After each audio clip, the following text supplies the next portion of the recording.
Hello，大家好，我是六花洛卡，欢迎来到塔罗的阅读时间，这里是六花堂。今天为大家选读的题目是你心里面的那一个人，他是你的朋友，还是你的损友？是你的贵人，还是你的小人呢？让我们一起来解析一下你和你朋友之间的关系。今天为大家准备6个选项，那所有的选项都是恐龙小馒头。这是上个礼拜六花的朋友他们去日本的福井县立什么恐龙博物馆带回来的土产，那很可爱很好吃，所以就跟大家分享一下。OK， 那我们今天还会用到我们的动物牌，也就是下面的这个有各种颜色跟各种图案的这个牌。OK， 好，那请大家用直觉选择一个选项。那如果有复数选项都觉得很在意的朋友，也欢迎都听听看，然后截取自己觉得比较有共鸣的部分。第一个选项呢是盗龙，第二个选项是高智龙，第三个选项是原始鸟，第四个选项是福井龙，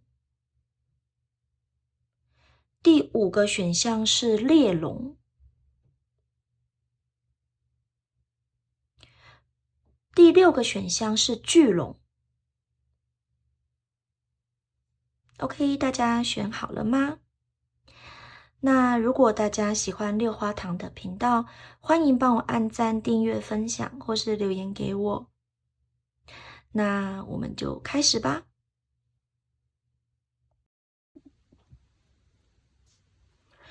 OK， 我们来看一下，选到第一组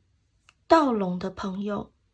你心里面想的那个人，他是你的好友、损友，还是你的贵人、小人呢？我们一起来看看哦。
OK， 我们先来看一下你们两个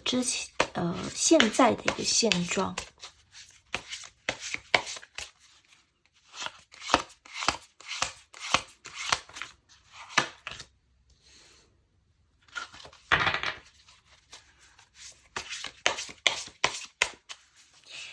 再来是对方对你的一个想法，他觉得你是一个什么样子的人呢？来看一下。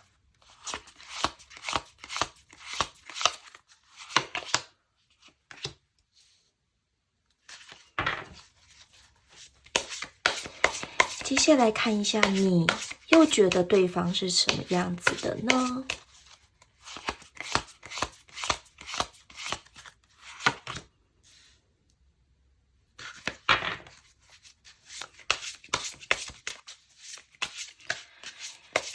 好，然后我们接下来要看一下你们两个人，意外很合的点跟不合的点。是不是意外也还好啦，就是你们两个人合不合这样子。然后合的话是哪个部分哪个特质是合的，不合的话呢，又是哪些特质是不合的？我们来看一下。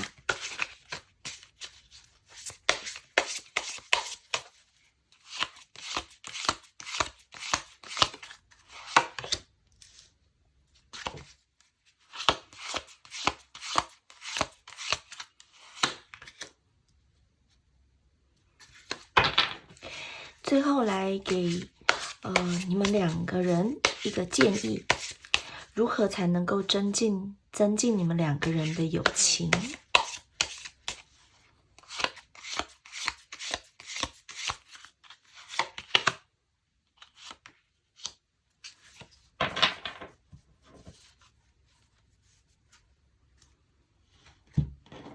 好，那我们把 Key Card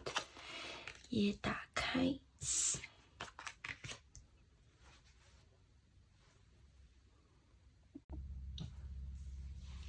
OK， 那我们来解牌吧。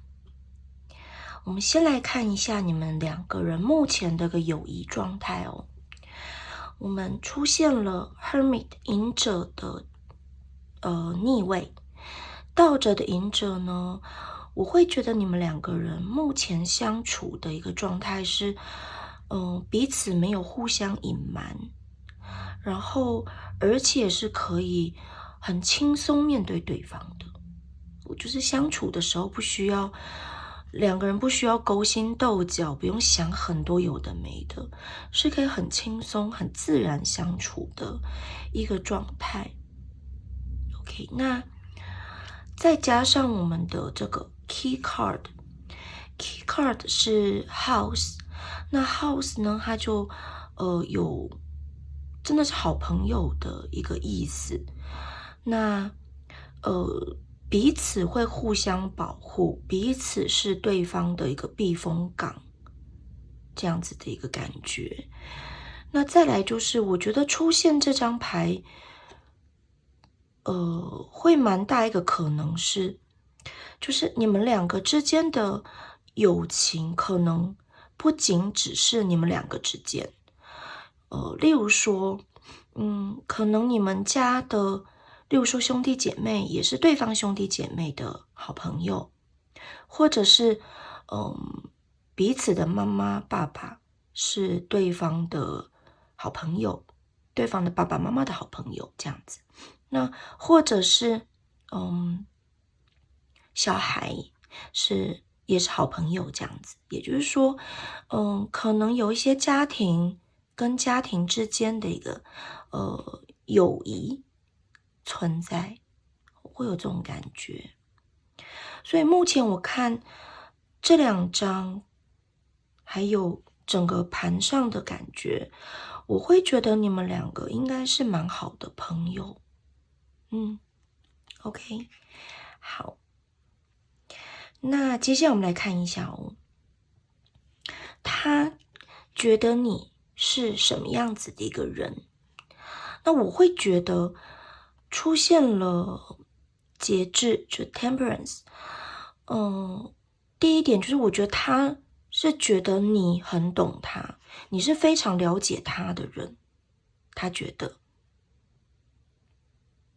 然后再来就是我觉得他会认为你是一个做事很有怎么讲，很有分寸，然后不会过分的一个人，就是相处上。然后再来就是你们2个之间的付出跟就是得到是一个平衡的状态，对他而言。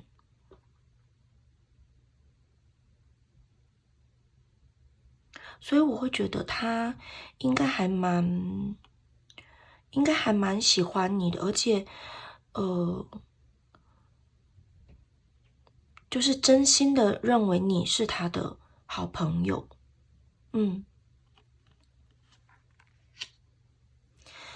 那你这边呢？我们来看一下你认为他是一个什么样子的朋友哦。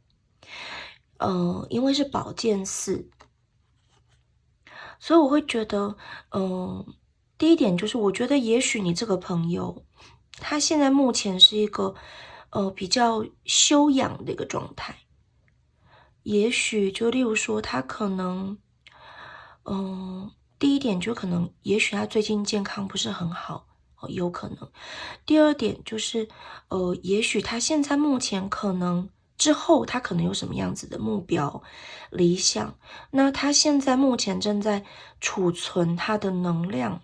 的一个状态。那第三点，如果没有以上这2点的状况的话，那我会觉得单纯你就是会觉得他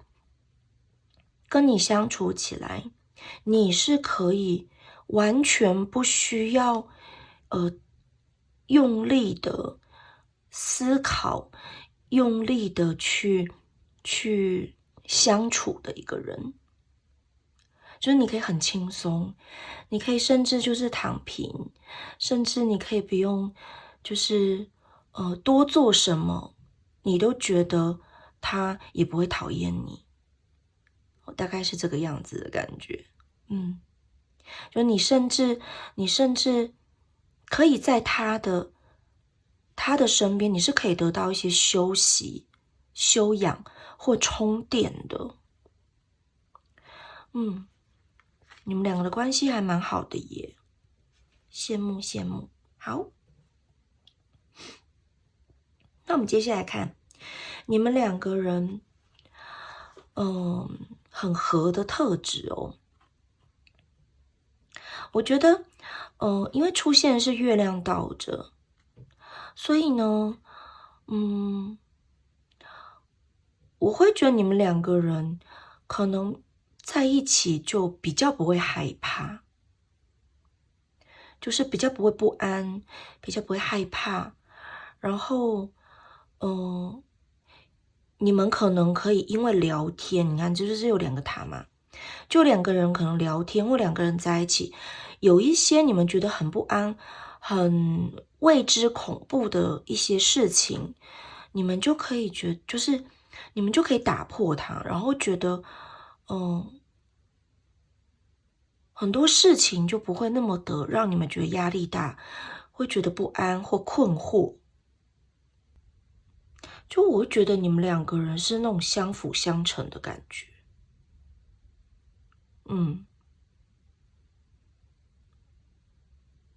你们2个人只要在一起，我觉得你们2个人的状态就是会很好。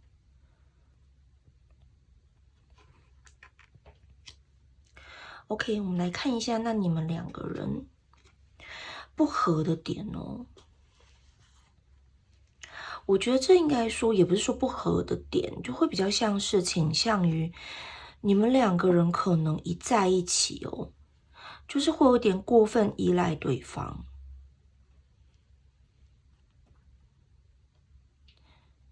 也许因为你们2个人在一起，彼此会特别有安全感，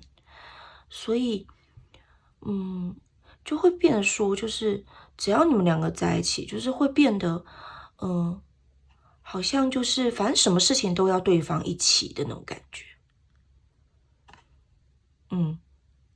就是我觉得有点过于依赖对方这样子。那有时候过度依赖就变成说，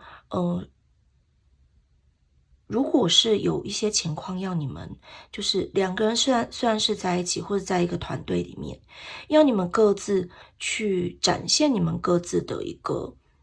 能力，或是展现你们各自的一个特色的时候，就比较不能够显现出来。我觉得会是这个样子。那这个部分，我觉得你们就是稍微注意一下，这样就多注意一点，因为我觉得你们2个在一起可能会彼此觉得在一起太舒服，而且太安心安全了，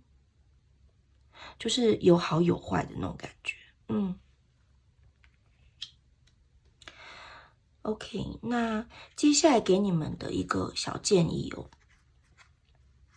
这个建议是魔杖7，那我会觉得你们2个就是保持啦，就是你们2个就是保持目前的一个相处模式，我觉得就 OK 了，就是对对方是一个放松的，然后是一个非常就是彼此保护，然后能够彼此依靠的一个关系，我觉得就 OK。只是因为像我们刚才说的，就是这个比较不合的点，这张牌，我觉得可能你们之后可能，例如说在一起，有时候好朋友一起创业嘛，或是在同一个组别一起工作，可能就特别注意一下，各自发挥的会不会有点不够，这样子，就是太依赖对方，或者是两个人就是都想要跟对方一起，那自己的部分反而比较没有那么样子的亮眼了，我觉得那是蛮可惜的啦。虽然彼此依赖有安心的感觉是很好的 OK。 那我们来看一下我们的动物神谕牌。我们今天这动物神谕牌主要是要看你们两个人共同的特质。那今天选第一组的朋友，我们看到的卡牌是羊驼。那我会觉得，因为羊驼它本身有点神经质，就它有很高的好奇心跟警戒心，所以它其实还蛮有一些自己特殊的，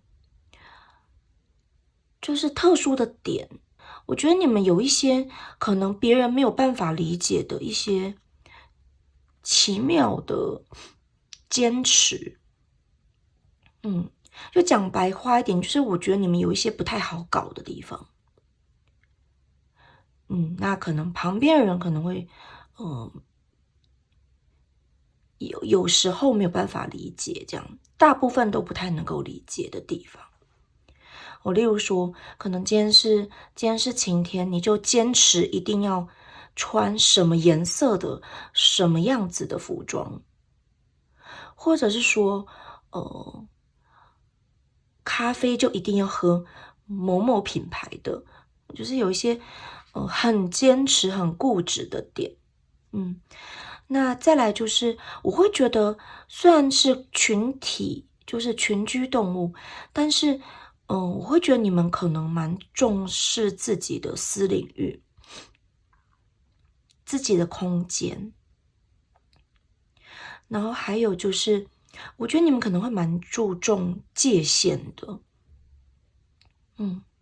就有一些领域是你自己的，这包括你的身边你拥有的一切人事物哦。就是例如说你的姐姐就是你的姐姐，其他人不可以随便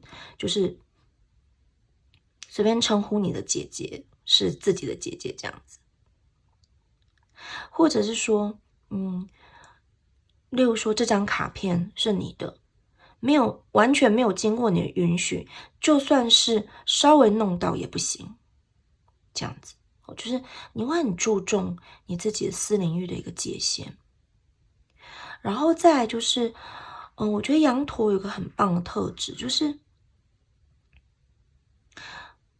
在群体之中拥有自己独特的个性。因为我觉得你们每在一个团队，在一个群体里面，你们都会产生新的可能性、新的创造力，或是你们可能会探求自我，因为你们来到了一个新的群体，你们可能会根据这个群体学到一些新的东西哦。所以我会认为你们这个属性的人可以定期的去参加一些不同的活动，或者是可以去定期的去认识一些新的朋友圈，这都会对你们创造很多可能新的人脉、新的技术，或者是一个新的知识、新的进步，会提升你们很多。然后再来就是我觉得羊驼属性的人都会非常非常的喜欢知道学习一些新的东西。所以，我觉得尽量的就是保持你们的好奇心。我觉得这个好奇心，去满足你们的好奇心，去学习，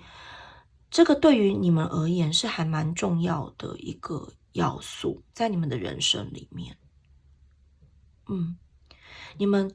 就是对于一个东西的未知，然后对于一个新的知识的渴求，真的去了解了，真的去观察、去寻找资料，这个过程会给你们带来极大的一个满足感。好，所以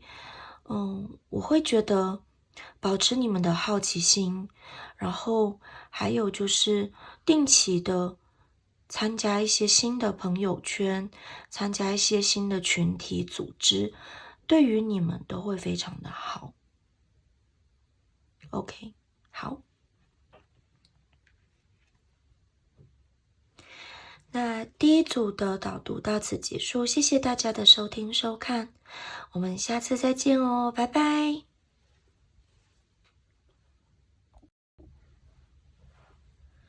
OK， 我们来到第二组，选择高志龙的朋友。你心里面的那个人，他是你的好友，还是你的损友？是你的贵人，还是你的小人呢？我们一起来看看哦。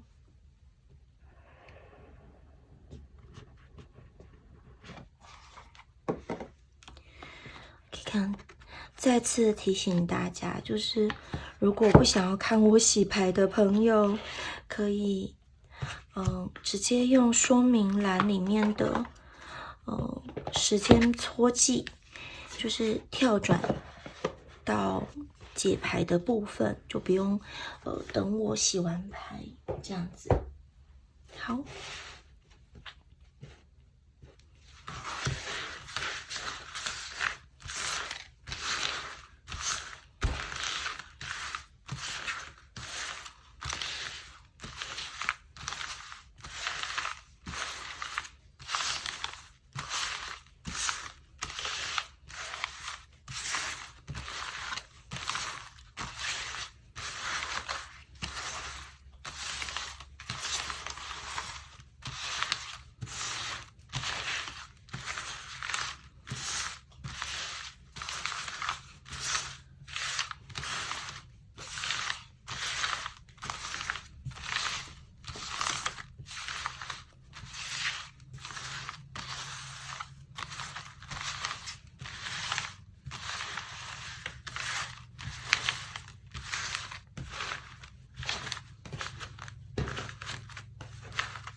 好，我们先来看一下你们两个人现在目前的友情现状。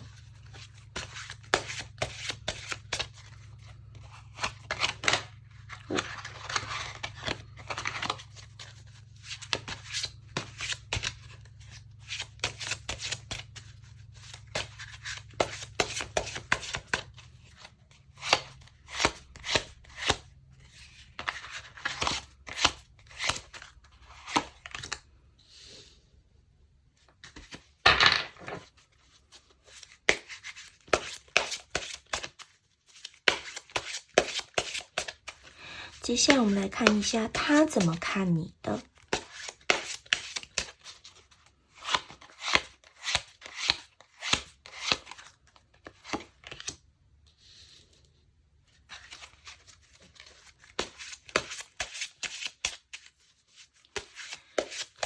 那接下来是你怎么看待对方的？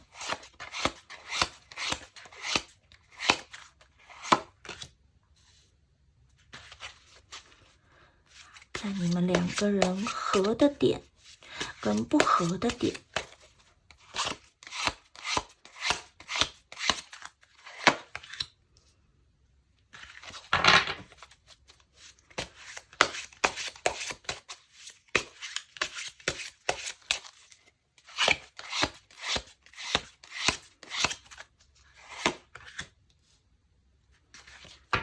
OK， 好，那最后是给你们两个人的友情建议。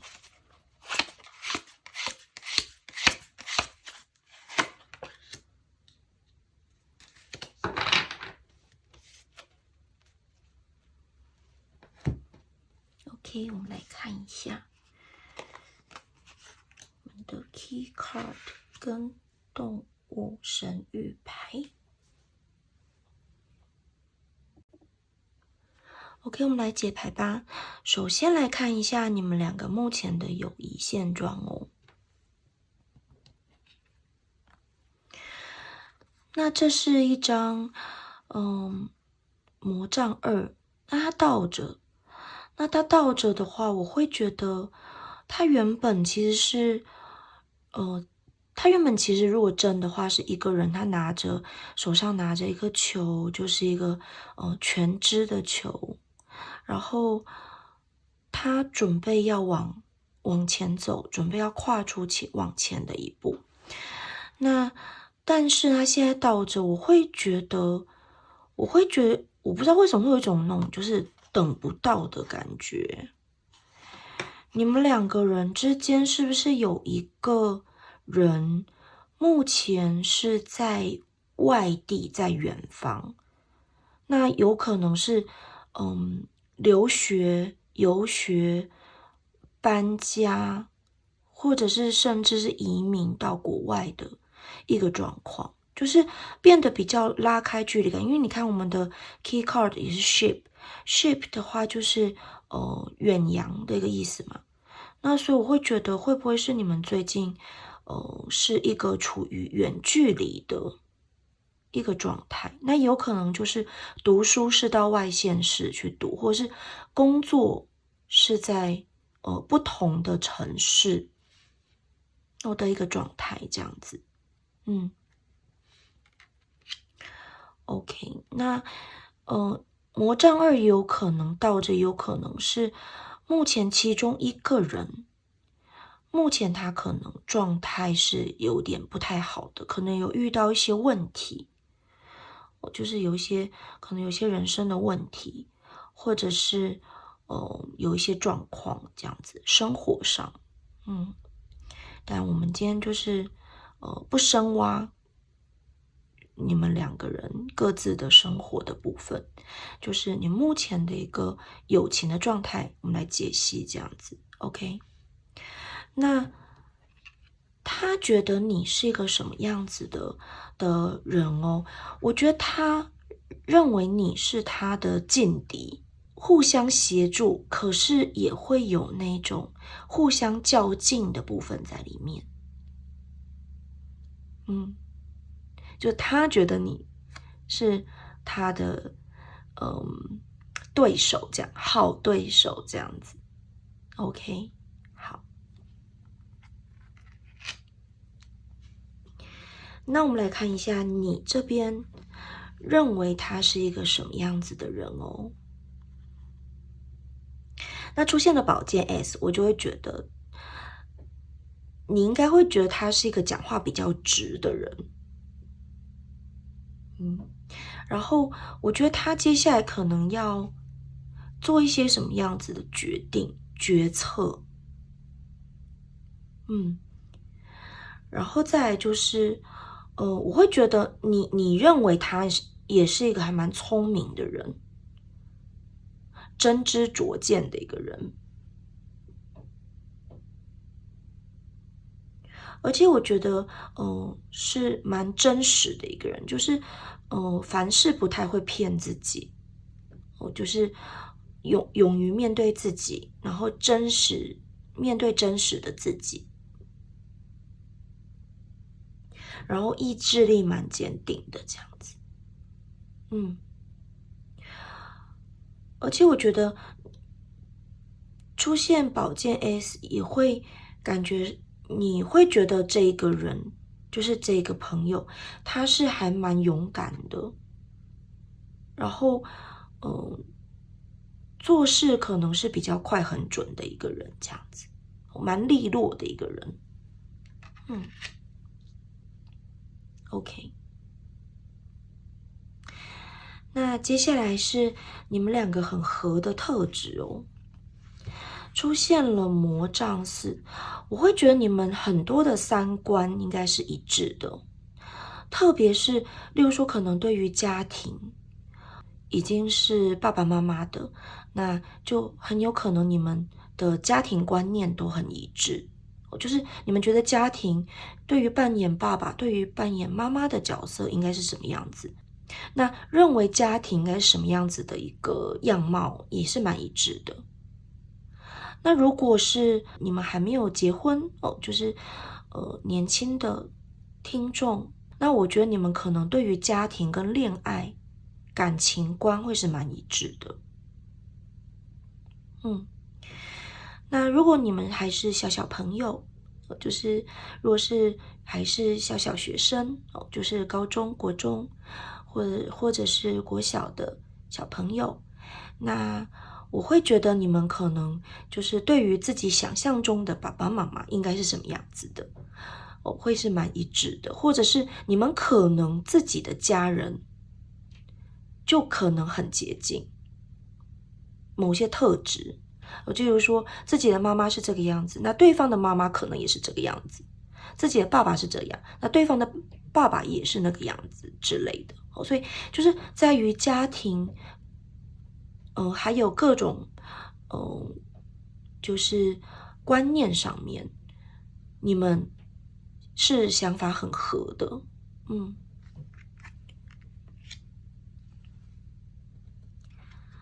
那你们不合的部分呢，我觉得你们两个人可能渴望的东西会是有点不一样的，就是可能人生的一个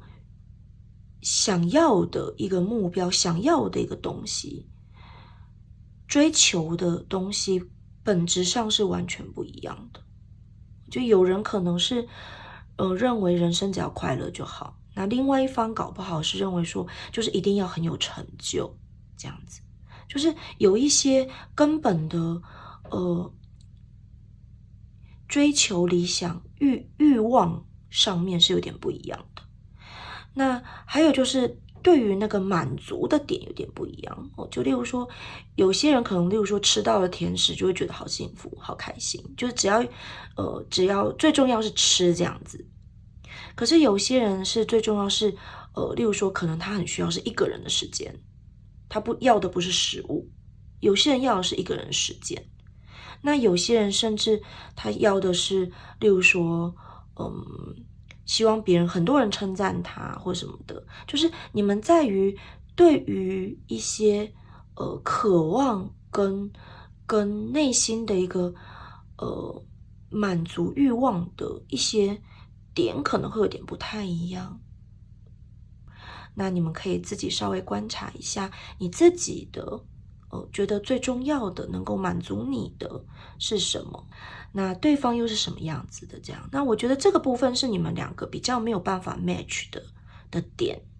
这样子。但也不会有什么样子的妨碍啦，只是把这个部分提出来跟大家讲解而已。OK。因为其实有一些好朋友他们是真的就是你知道就是都很喜欢美食，所以他们都会例如说一起去吃好吃的东西或什么的那有一些好朋友是他们都很喜欢拍照，所以他们就一定会一起去找一些网红店网美店这样去拍照或者是去约会之类的，但是你们可能在那个本质上会有点不太一样这样子。OK。那接下来是给你们两个人的友谊的一个建议哦。我会觉得你们，我觉得你们两个可能还是保持，就是多关心对方，多照顾对方。那再来就是，就是有点各自把自己该扮演的角色扮演好，这样子。那再来就是，我觉得你们可能好归好，可是不要太近。我觉得，如果你们两个太接近的话，我觉得你们两个反而没有办法维持这么好的一个友情。所以，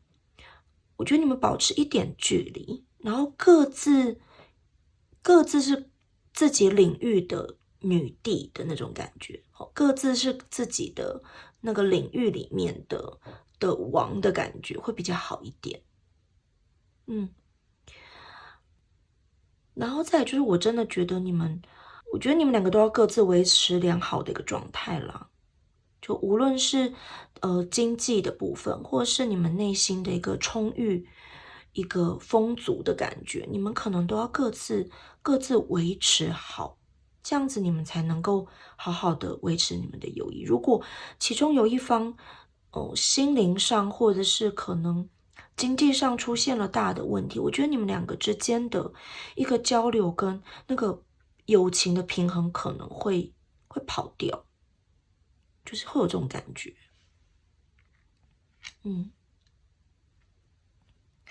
OK，那这次的 key card 是 The Ship。那船刚才我说过了，有可能你们其中一个人目前是在远方的，或者是在海外的一个状态，这样子。那我觉得就是保持联络，然后各自安好，是最棒的一个状态。那可能偶尔聊到天，那我觉得，你们的感情应该都还是可以维持那个热度，跟对于对方的关心，因为毕竟我觉得你们两个在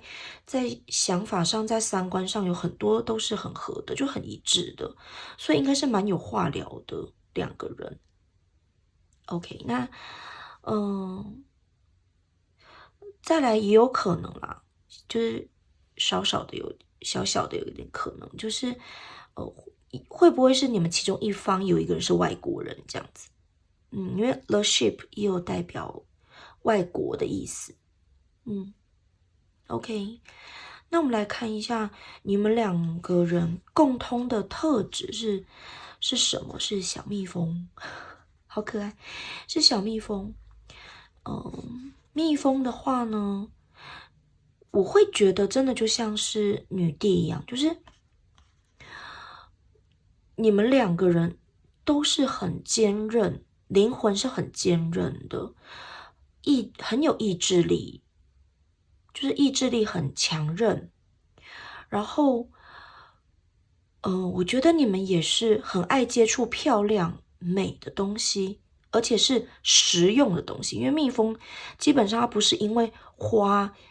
漂亮它才去采那个蜜，而是因为蜜它本身是有用的。别人看你们可能是很有自己的风格，但是事实上，我觉得你们两个人的内心是非常非常脚踏实地，而且其实是很努力的。那再来就是蜜蜂本身的自我牺牲的这个特质也很强，所以我会认为你们可能会为了家庭牺牲自己，就是会有，就是如果要牺牲部分自己，或者是可能要委屈自己，你们是愿意的哦。那再来就是蜜蜂它本身哦，它本身是，因为我们都知道它的一个传达讯息的方式是像跳舞嘛，是一种特殊的飞舞。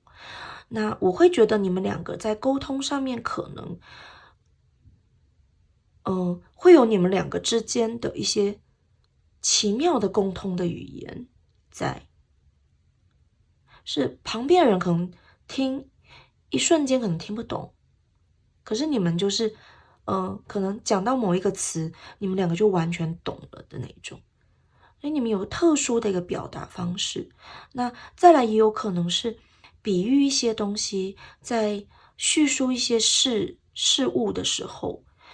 解说的方式、解说的语言，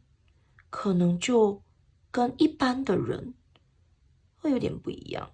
就例如说，每次可能比喻一些事情，旁边人都会觉得，比喻是比喻的好啦，可是这个比喻也太奇怪了之类的。OK，那再来就是你们，因为蜜蜂它很小只，看起来不像你知道熊，你知道或者是狮子、老虎这么可怕的一个外表，但它们其实拥有非常强大的力量。所以我会觉得你们两个人共通的这个蜜蜂的特质是，你们可能表面上看起来不是这么的强，这么的有震慑力，或甚至可能看起来第一眼看起来会是就看起来蛮温文尔雅，蛮柔弱的。可是其实真正认识你们的人就会知道，你们内心是非常非常硬核的，非常强大的。OK， 那我会觉得你们就是尽情的展现你们的力量，就不需要隐藏，然后把你们独特的部分给展现出来就很棒。那最后，因为蜜蜂它其实它的移动对于它蛮重要的，因为有时候蜜蜂有时候它可能移动太远，然后回不去，你知道，然后之后就可能饿死了。所以，从这一点我会觉得，有时候你们可能做事方法或是做事的手段，达成目的的一个过程、顺序、计划，对于你们蛮重要的。就是有这个蜜蜂特质的人，你们可能都要事先，例如说先稍微规划，或写一些 task， 或是放一些里程碑，放一些 milestone， 对于你们就是对于这个特质的朋友来讲，会非常重要。OK， 好，都是很努力、很勤奋的人。OK， 那我们第二组解说到此结束，谢谢大家的收听收看，我们下次再见哦，拜拜。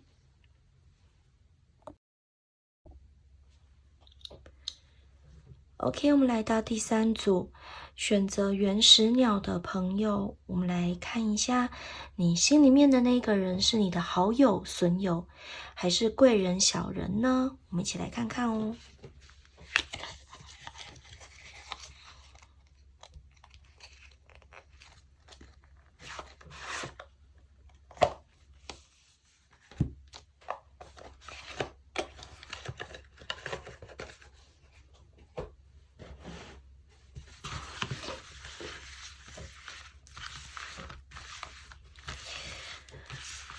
这边再提醒一下各位，如果不想要看六花洗牌的话，可以直接在下方的影片说明栏里面找到时间标记，你们可以直接跳转到解牌的部分哦。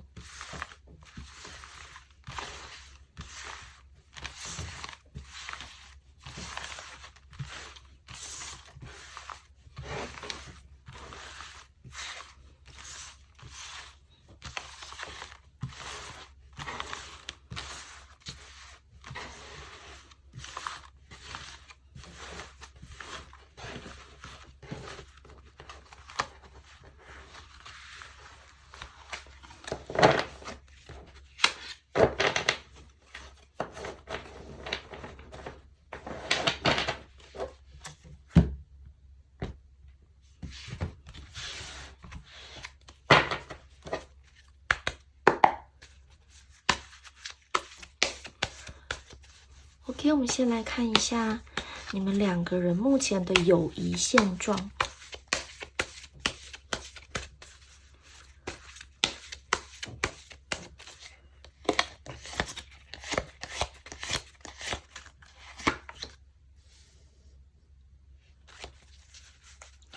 那对方是怎么看你的？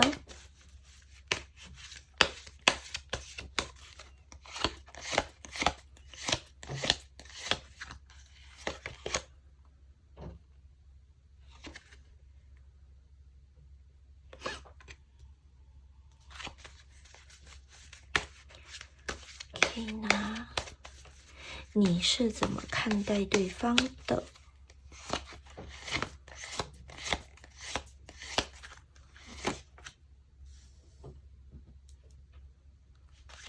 哇，你们两个怎么啦 ？OK， 那接下来你们两个人合的点。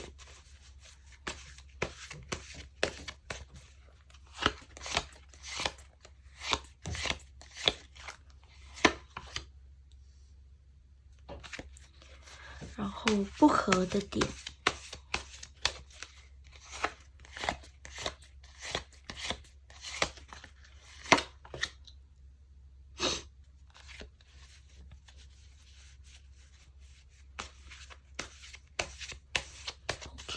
那最后给你们两个人的友情一张建议牌。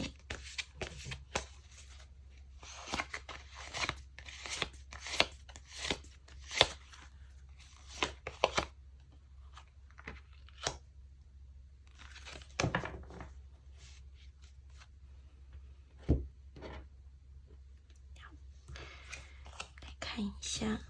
这是你们的 key card。还有动物特质牌。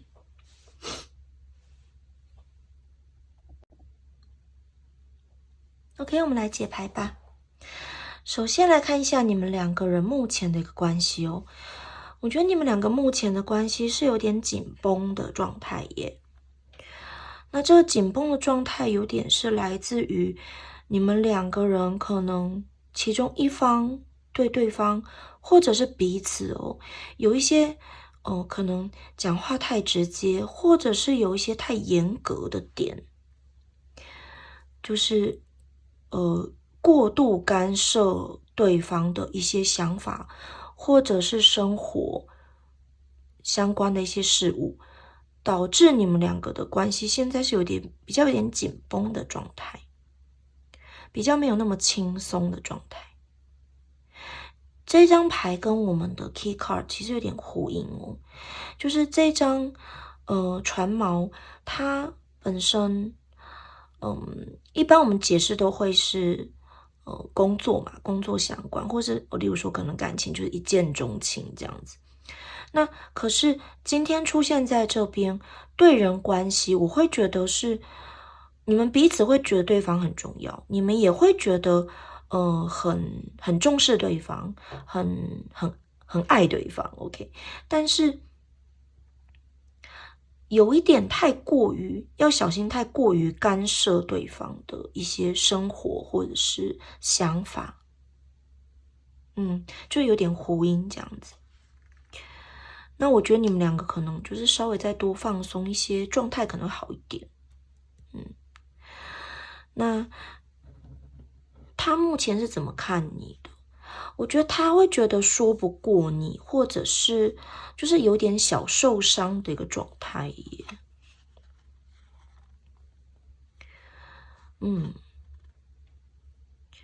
从这边我觉得可以看得出来，应该是你对于他可能有一些比较太过于干涉，或者是可能太严格的部分出现。那我会觉得可能稍微收一点会比较好。他现在目前的状态已经是有点不是那么好的，就是面对你的一个观感并不是那么的好的，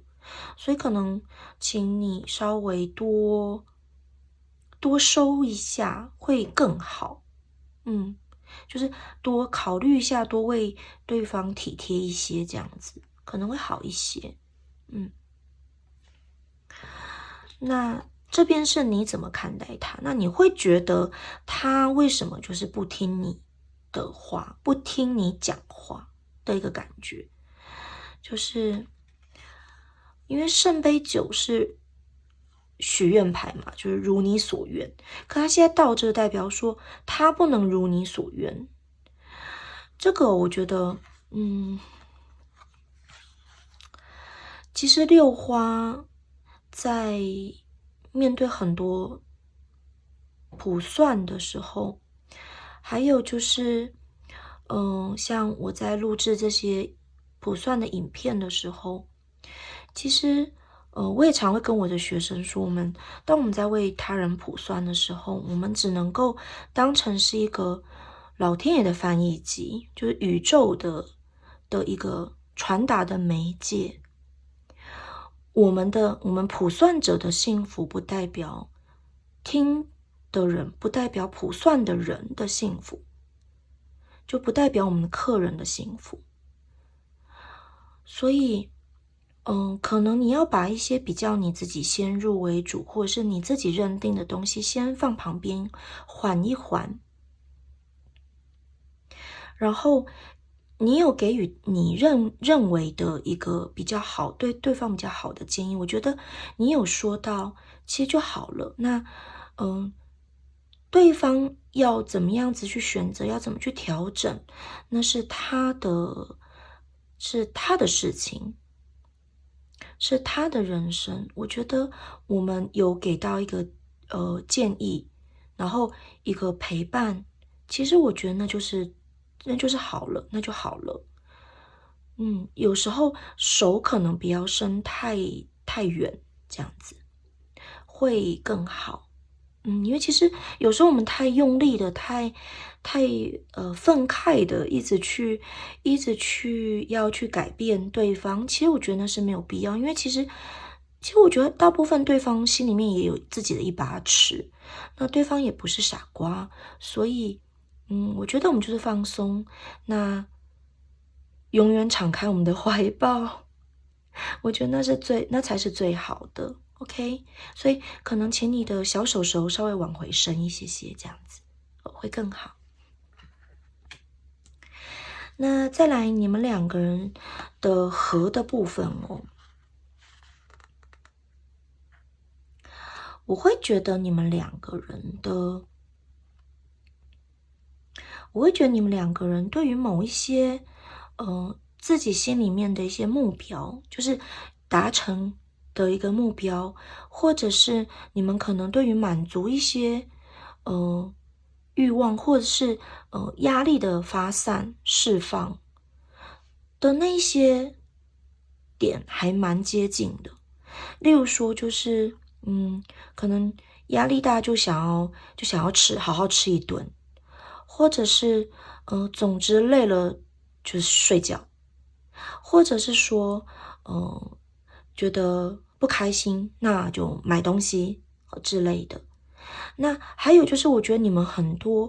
要的，对于生活的要求，对于工作的要求，对于学业的要求，对于自己的对于自己的一些目标，其实我觉得都还蛮接近的。所以我觉得你们两个在本质上面，在你们的就是人性人的本质上面，其实还蛮接近的。所以就是可以一起去大吃一顿，一起去唱卡拉 OK，一起去疯狂shopping 这样子的好朋友，我觉得你们是这样子就是很适合，或者是可能你们对于人生的目标都还蛮接近的吧。就是有一些事情你们可能觉得无所谓，那无所谓的点应该都还蛮近的这样子。那再来就是你们两个人比较不合的地方，这个我觉得也是呼应我们之前的牌面哦。就我觉得每一个人他的抉择的时间点跟评估，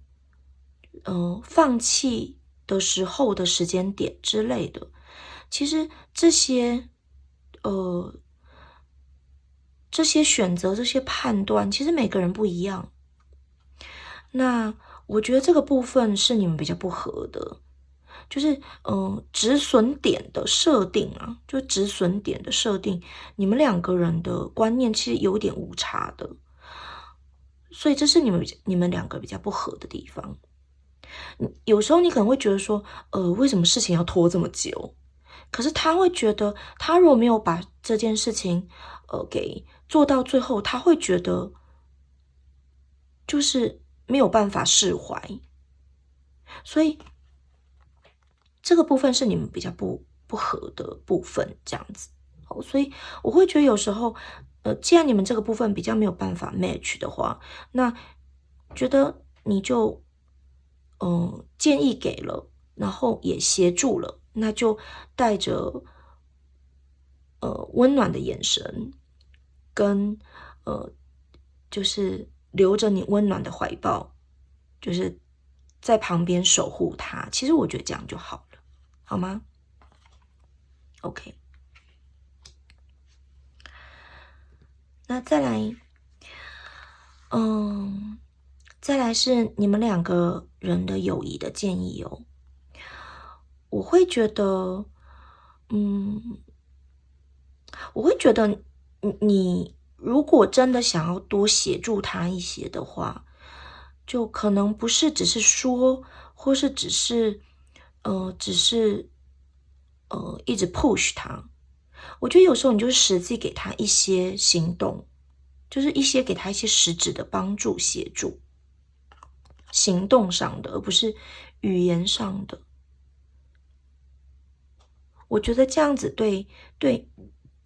你们两个之间可能会比较好一点，这样子。OK，我会觉得你们两个人是好朋友，可是你这边可能会有点比较强势一点。我觉得如果你再多踏出一两步，我觉得你可能会变成他损友，就是不是损友，我觉得你会变他的爸妈的那种感觉耶。就是你可能这边真的稍微收一下，收一下就会很好。OK， 好，但是我知道你是很多的爱去面对他的，因为我说实在，就是从这边这样看来，我觉得你真的是把他的事情当做自己的事情，在乎，在为他担心，所以你才会那么用力。但我觉得，可能稍微放松一点，好不好？你也稍微放松一点，会比较好一点。OK， 那我们来看一下我们的动物神谕牌哦。那这个是裸颈鹳，它是一种渡鸟。那裸颈鹳呢，它的特质哦，它是一种，就是我们刚刚讲它是渡鸟嘛，所以它会常常就是会飞来飞去，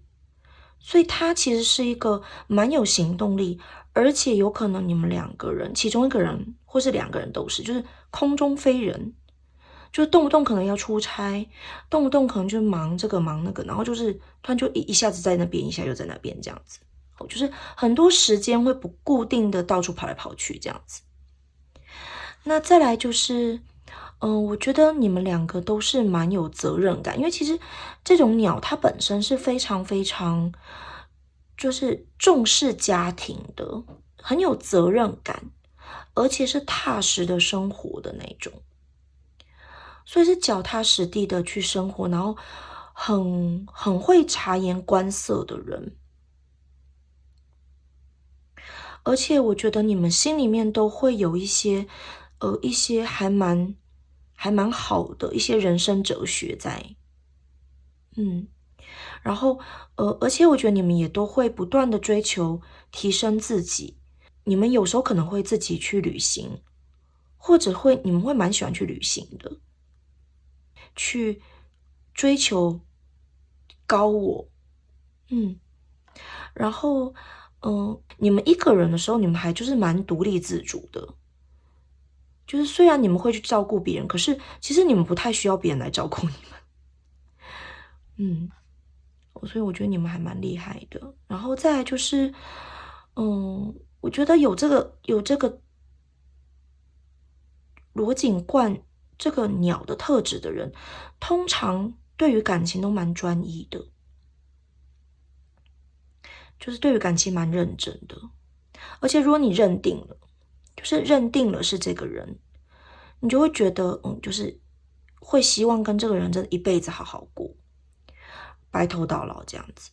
那也会希望是2个人一起分担你们的家务，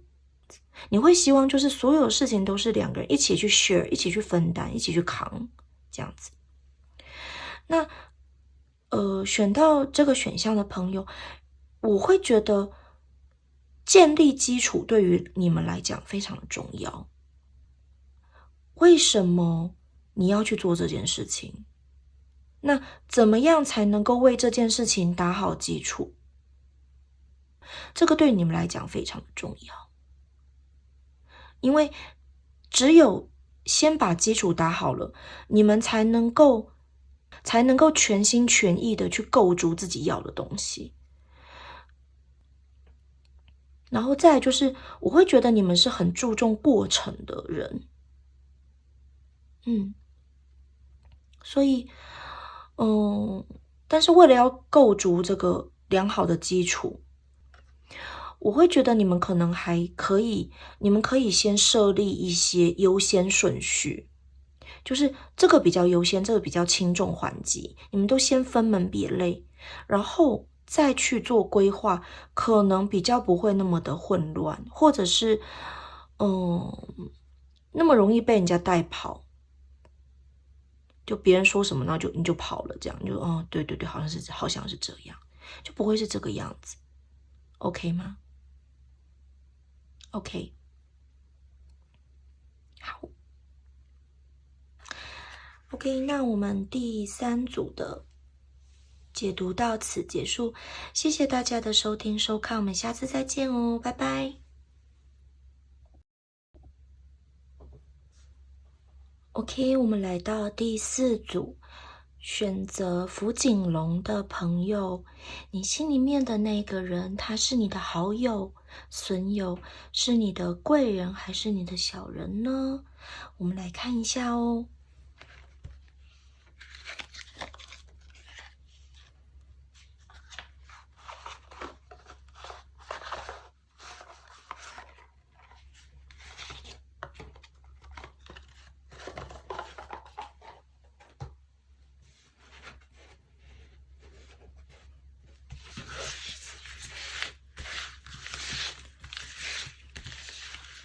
那再次提醒大家，如果不想看6花洗牌抽牌的朋友，可以直接在影片的说明栏里面找到时间标记，还可以直接点击时间标记，跳转到解牌的部分，就不用等6花洗牌抽牌了，好吗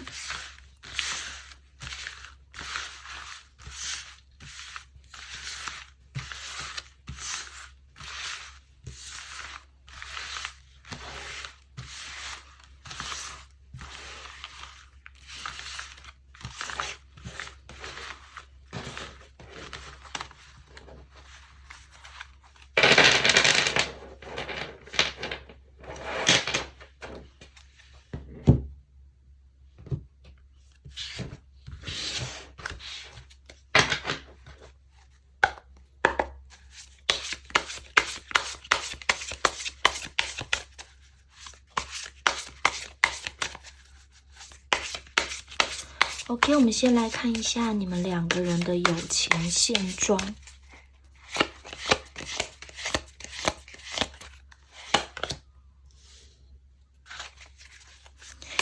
然后对方看你是什么样子的一个想法，他认为你是什么样子的一个人呢？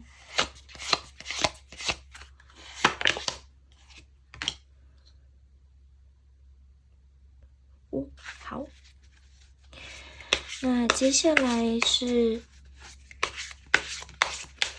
你认为对方是什么样子的一个人？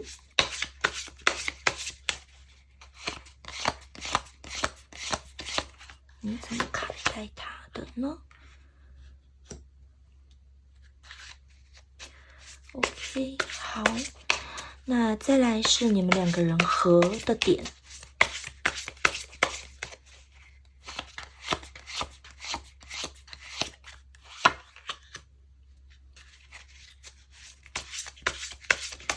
然后不合的点。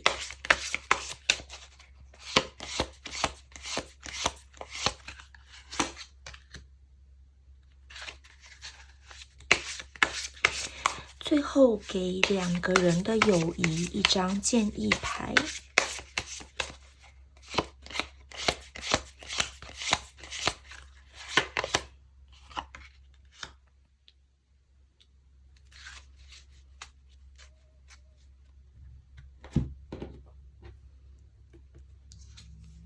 OK， 这是我们的 Key Card 跟我们的动物神谕牌。OK， 我们来解牌吧。首先，我们先来看一下你们两个人的友谊的现状哦。出现了命运之轮正的，那我会觉得你们两个人目前的友情进展的是还蛮顺利，还蛮不错的，而且就是没有什么阻碍，然后而且有越来越好的趋势，所以我觉得是很不错的一个状态。那另外呢，出现命运之轮，我会觉得有另外一层的意思，就是你们两个人应该是在一些比较特殊的时间点遇到彼此的。例如说，你可能才刚到一个新的地方，有时候可能很不知所措，可是他就出现了。或者是说，在你一些人生的大的转折点或低潮的时候，他对你伸出援手，你们两个遇见了之类，或者是你们两个都同时在一个低潮期，或者是人生的一个比较跌宕的时期遇到对方。那出现命运之轮代表说你们是在有一点是命运安排之下遇到的彼此，所以你们两个是命定的朋友的一个感觉哦。那我觉得接下来你们的人生应该也会一直会彼此互相有一些就是关系到对方，就是两个人会很像是一直都会出现在对方的生命里面的感觉，就是会有这种感觉。而且我觉得会是每一个时间点，每个时间就是特殊的时间节点，对方可能都会出现。他不会一直存在，可是就当你需要他，或是他需要你的时候，就会彼此出现在对方的生命里，会有这种感觉。所以我觉得你们是命定的朋友。那再来就是像这样子的一个朋友，我觉得会有几个特征哦。就是第一个就是可能你或他会有那种被对方拯救的感觉，或者是只要有对方在，就是不知道为什么会幸运，或是事情就会往好的方向发展。就是还蛮奇特的，会有这样的特征，就你可以稍微想一下是不是这个样子。OK， 就你们彼此需要对方的时候，就对方总是会出现这样子，还蛮好的，很酷。那我们来看一下，他认为你是一个什么样子的人哦？第一，我会觉得他会认为你是生活是蛮安定的，然后生活条件蛮好的，那而且是蛮有能力的一个人。你可能自己搞不好不这么认为啦，但他会觉得你是蛮有能力的一个人，而且是就是可能经济方面是没有什么样子需要忧虑的，就也许不到富有，但是就是富裕的、充足的，那如果是例如说已经出社会了的话，那就是能够独当一面，然后并且可以把自己的生活过得很好的一个感觉、一个印象。再来，我们来看一下你这边认为他是一个什么样子的人哦。我们出现倒着的宝剑七，那我会认为你觉得他就是一个聪明，而且是懂得运用一些小技巧去面对人事物的一个人。所以就是他的聪明是那种就是可以很巧妙的把一些事情处理好，或者是很懂得可能人与人之间的那个沟通跟那个点，就他蛮会就是蛮讨人喜欢的。然后再来就是还有就是有可能就是还蛮灵巧的，例如说可能制作一些东西很擅长或是工艺品啊，或是可能例如说例如说什么织围巾、织毛衣很厉害呀，或者是说就是雕刻啊或什么之类很厉害这样子，或就是很灵巧的一个人。然后再来就是我会觉得他是就是你感受到他会是是一个蛮正直的人，不太会说谎，那也不太喜欢说谎的一个人。然后而且就是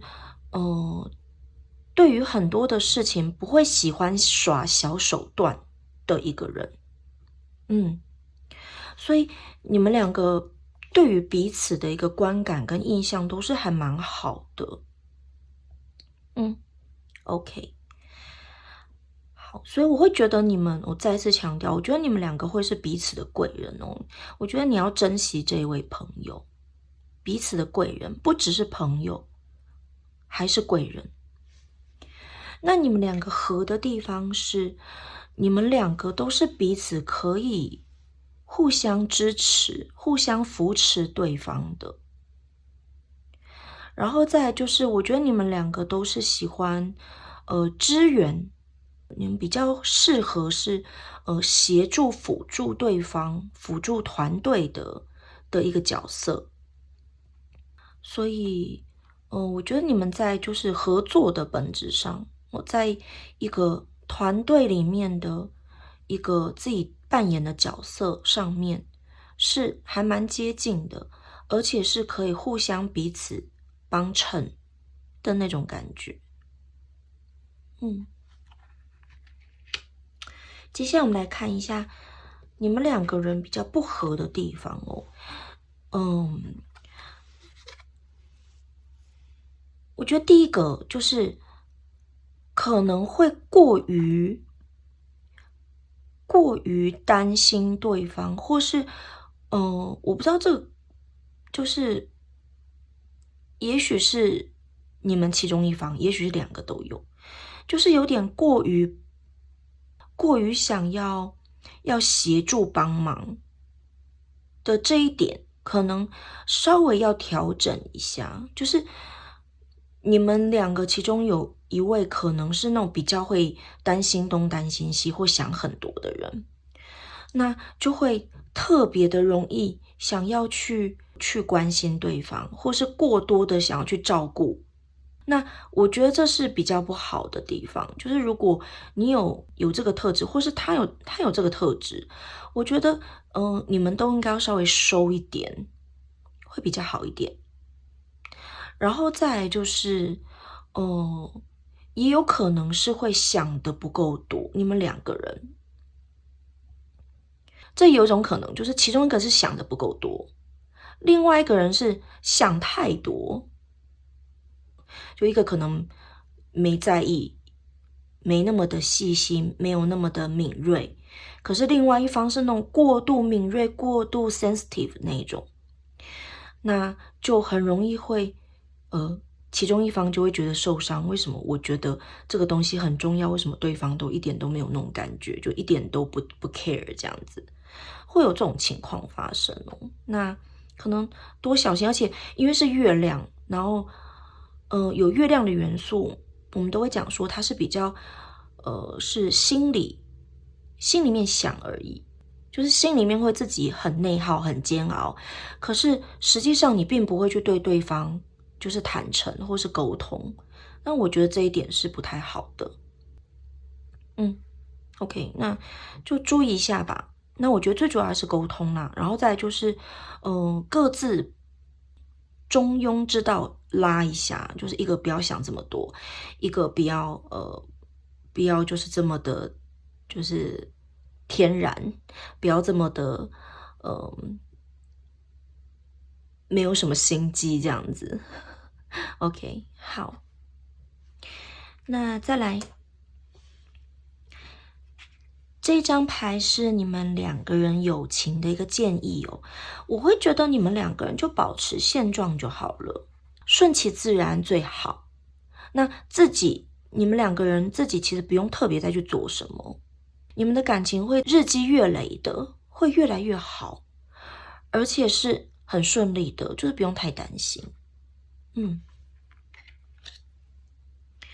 那再来我们来看一下这只蛇哦。这蛇的雷诺曼牌，我会觉得它出现在这边，我会觉得你们两个人可能会在接下来你们两个人的交往之中，就你们两个人的友谊之中，会有那种有一种那种就是感觉抢朋友的感觉。如果其中有一方是很受欢迎的话，就你会觉得他身边会围绕一些人，或是你身边会围绕一些人，那就变得，可能在那样子的时间点，你可能要小心自己或是对方，就是吃醋，或者是那种就是想要独占这个朋友的这个情绪，你们可能要稍微自己调整一下。那其中一方可能会被冷落，或者是会觉得好像有种被抢朋友的感觉。那这个时候可能你们自己心里面要调整，因为我跟你们讲，其实你们两个的友谊，你们的缘分其实是非常非常深的。不会因为中途遇到了其他的人，或是遇到一些什么事情，你们两个人就被拆散。其实不会哦。因为你们是一辈子的朋友，出现这命运之轮，所以有时候这个就是内心会突然出现那种小嫉妒，或是那种吃醋的感觉。其实，无论是你或他，我觉得可能就是稍微要调整，去舒缓。这个时候可能去，例如说多去做一些自己喜欢的事情，或是也试着跟其他的朋友多相处，我觉得都是很好的。好，那个执着跟那个钻牛角尖要自己小心一点，这样子。这张我觉得比较像建议牌，会出现这样的状况。那我们来看一下，你们共通的特质是孔雀，而且是雄孔雀，就是它的尾羽是很漂亮的那个。那，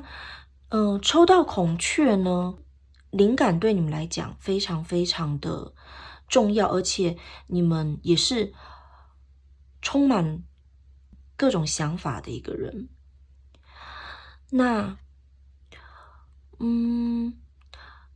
我会觉得你们其实是喜欢展现自己的，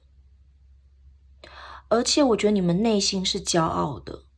然后充满热情的，而且很直觉思考的。只是啊，有时候你们如果展现自己的时候，你们可能要稍微想一下，分寸跟周遭环境，就是要懂得察言观色，现在是不是展现自己的时机？那展现自己也要有个分寸，就是不要到最后就是展现出来，然后有点过头了，这是要特别小心的。然后再来就是，我觉得就是找到那个展现自己跟有时候必须要内敛的那个平衡点，然后你要随时能够学习去切换，什么时候该大大的展现自己，什么时候就是该乖乖的坐着，乖乖的等待。那再来就是不要害怕展现你自己，就是当时机到了，该你展示的时候，你就勇敢的去展示，你是做得到，而且你是有能力，而且你会很让大家很惊艳、很 surprise 的。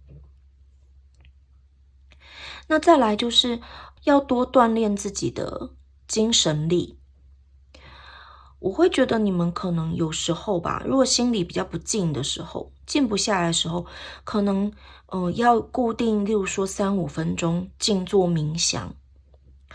或者是让自己稍微就是精神集中，沉淀自己。OK， 那还有就是我觉得你们真的试着努力的、勇敢的去展现自己之后，你会有非常大的收获，而且那个骄傲跟那种快乐的感觉，那一种感动的感觉，会像滚雪球一样，在你的心里会慢慢的产生越来越大的一个影响力，会把你带往更好的一个舞台，或者是会把你带向一个更好的自己。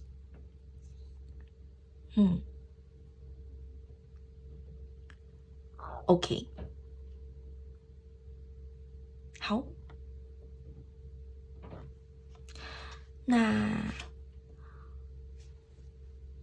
第4组的导读到此结束，谢谢大家的收听收看，我们下次再见哦，拜拜。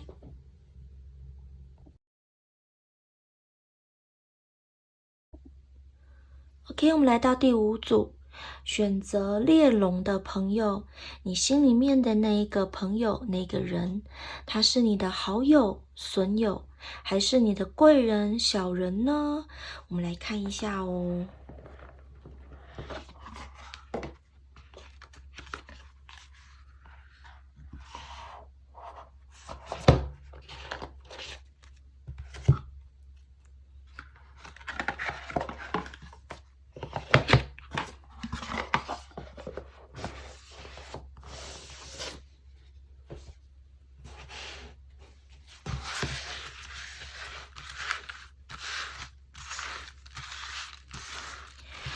那如果有朋友没有什么时间想要直接听解牌的部分的话，请直接到影片说明栏里面找到时间标记，那点击时间标记的话，就可以直接跳转到解牌的部分，就不用等6花洗牌咯，好吗？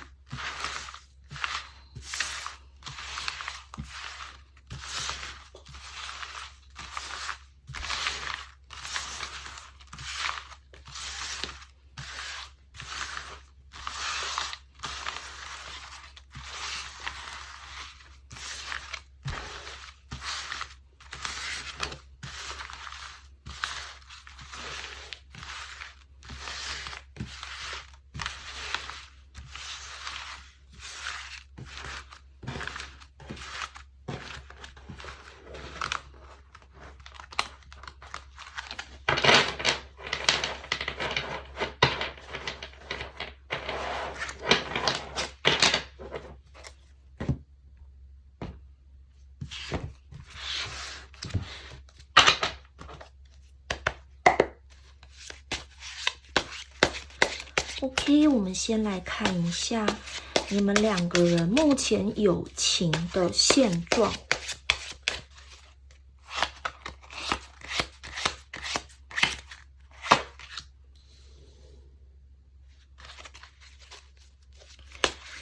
再来是他怎么看你的，他认为你是怎么样子的一个人呢？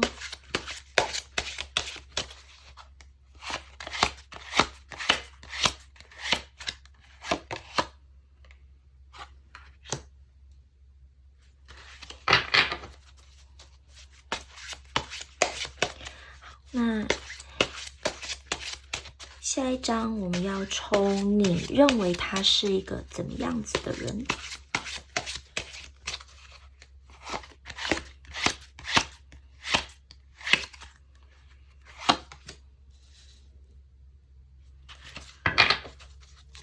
那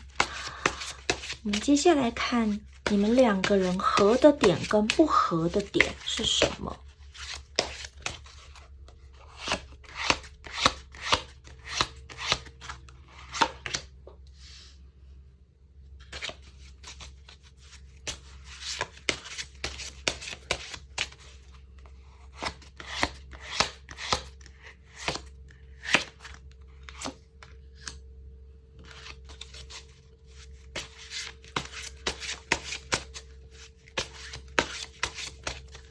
最后，给你们两个人的友情一个建议。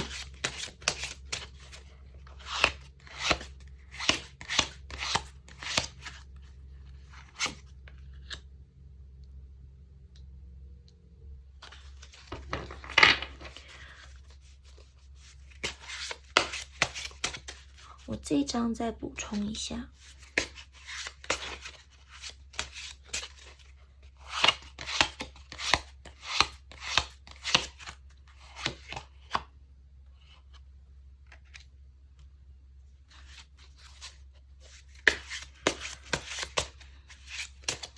还有这一张。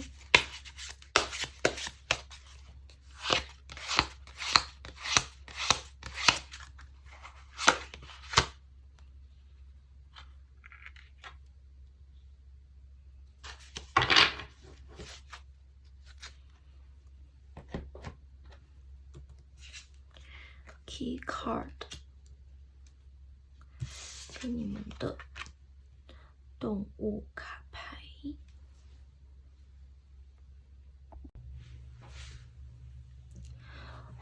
OK， 我们来解说吧。那首先我要讲一下，如果你现在跟你的朋友的一个状态，目前是好好的，而且你们两个其实关系还蛮不错。那我建议你可能可以去看看其他的选项，因为呢，就是我们现在目前看到这一组的感觉，会是比较像是，就是朋友也比较接近是那种，只有在利害关系出现的时候，有利益的时候，可能才会联络对方的那一种。OK， 所以如果你目前想到的那个你的朋友，你们是很 OK 的，没有任何问题，那建议可以看看其他的选项，好吗 ？OK， 那我来讲解了。我们先看一下你们两个现在的状况哦。你们两个现在状况就是，其实是友情是没有进展的一个状态，是一个停滞的状态。那甚至也不会觉得说跟对方相处是很有趣，所以也没有特别会去约对方，或者是也不太会就是动不动想要跟对方聊天讲话这样子。所以目前我觉得你们两个是毫无进展的一个状态。那他觉得你是什么样子的一个人呢？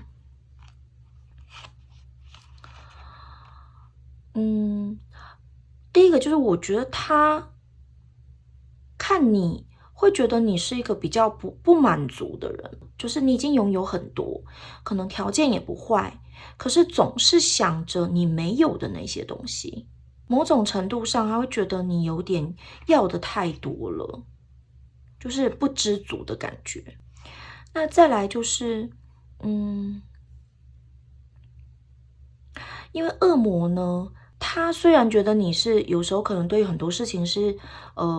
不满足，或是可能要的太多，但是他会觉得你本身还是一个很有魅力的人，很有个人的魅力，然后或者是你的穿搭是很独特的，这魅力也有可能是，例如说你可能很会讲话，或者是很会表达，很会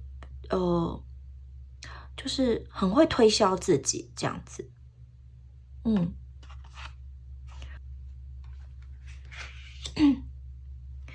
那你这边又觉得他是怎么样子的人呢？我觉得你会觉得他就是如果有什么状况出现，有什么事情，他可能都不一定会出手帮忙的那种，就是他好像就是一直都是旁观者，然后也不会主动的伸出援手，可能最多就听一听，听你讲话听一听。那实际上能够给你什么样子直接的帮助吗？好像也没有的那种感觉。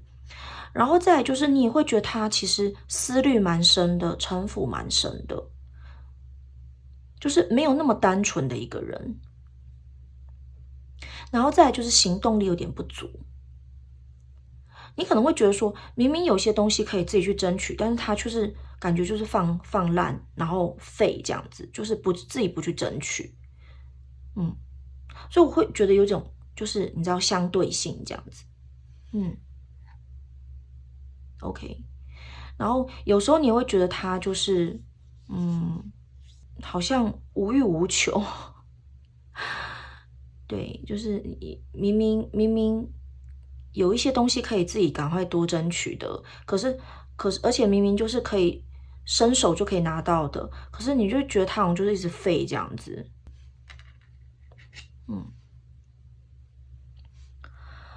再来，我会觉得如果你们两个共同面对一个敌人的话，你们应该是可以成为就是好朋友。就是刀口向外的话，应该就会是好朋友。就是例如说一起批判别人，或是一起就是例如说一起讲男朋友女朋友的坏话之类的，或是一起抱怨这个世界啊什么的，你们可能就会就是很意气投合。可是就是如果没有第三个人、第三方，你们的假想敌、共通的敌人出现，我觉得你们其实不太会，真的有什么样子太多的交集。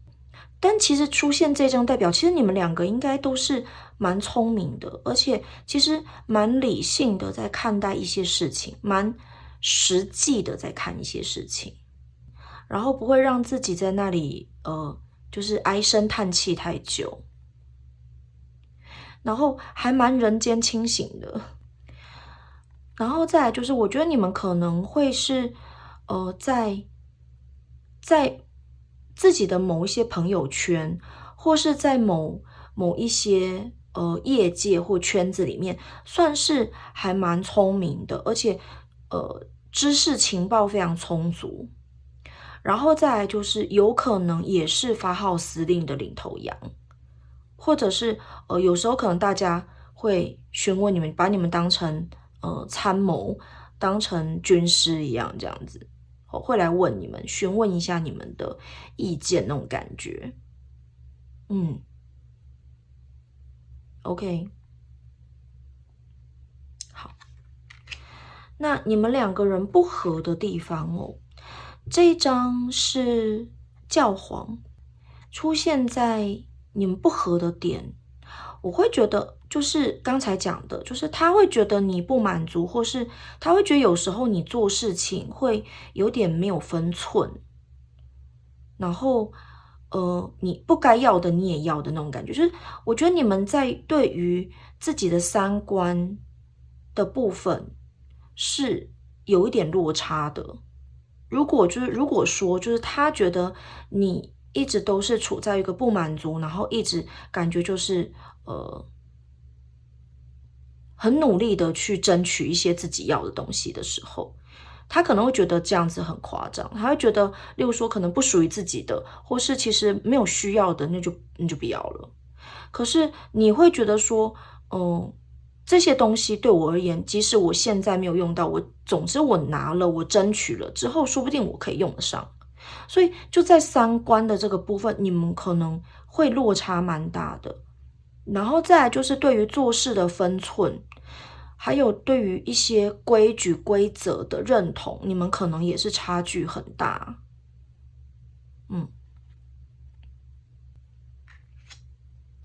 那对于你们两个人的建议这建议真的非常好玩，就是我觉得你们两个人就是真的不用勉强的一定要常常联络或什么的啦。其实我觉得你们呢，就是有需要对方的时候，你们再联络其实就好了。其实也有是像这样子的一个关系啦，我觉得就是称不上朋友，可是如果真的有需要用到对方的时候，那么我们再联络。其实我觉得这样也是可以，就是你们完全是把你们两个人的情谊是建立在利益上面的。我觉得其实这个也没有什么不妥。那我觉得这个是一个对你们而言是最好的一个相处的模式。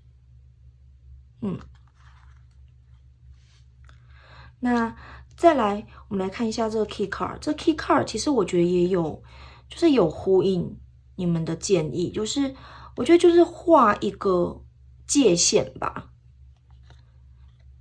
就是你不要去太干涉他的事，他也不要来念你，然后你们彼此画楚河汉界，就是画一个界限。那你不犯我，我不犯你。那有需要对方的时候，例如说可能一起去面对敌人，或是一起去争取一些什么东西，或者是一起去协力的完成什么，那对两边彼此都有利益的，我觉得其实这样就可以了。好，那再来我们来看一下动物的神谕牌出现了猫。那猫的话呢，我觉得本身第一个我觉得就是其实跟你们两个的个性就是还蛮像，就是你们会是比较重视自己，然后也比较不喜欢依赖别人，那也有自己的想法，然后会让人家有点摸不着头绪，就是抓不透你们，摸不透你们的感觉。然后你们会有点就是天生有点神秘感这样子。而且我觉得有时候在某种程度上，你们还蛮喜欢一个人的，就是你喜欢做自己的事情，在自己的空间，然后享受自己的时间，就不一定要，我觉得你们都不是那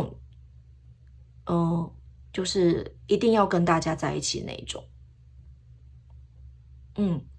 那可是呢，虽然是这个样子，但是你们其实还蛮能够 social 的，就是你们是会社交的人，但是你们不会特别喜欢去社交，不太会喜欢去就是故意找一群人这样子，然后也不会因为身边没有人，然后就觉得很害怕孤独这样子，不会。OK， 那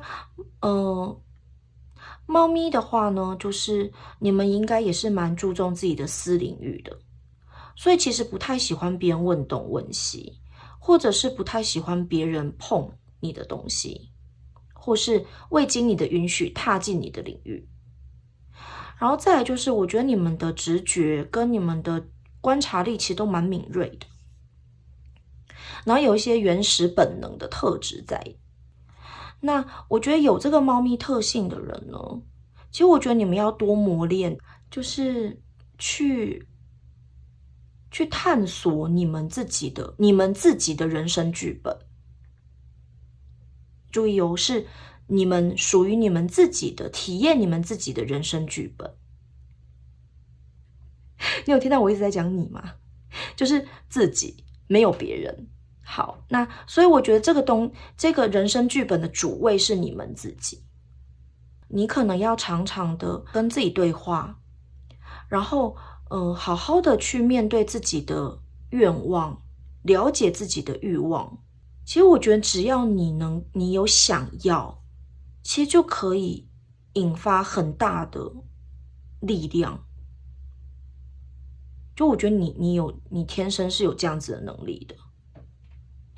而且我觉得你应该很了解怎么样去得到一些东西。就是如果你喜欢你想要什么，最重要的是，我觉得你们一定就是继续保持爱自己，然后尊敬自己的心灵，还有自己的神性。好好的磨练的话，其实你们的直觉、你们的敏锐度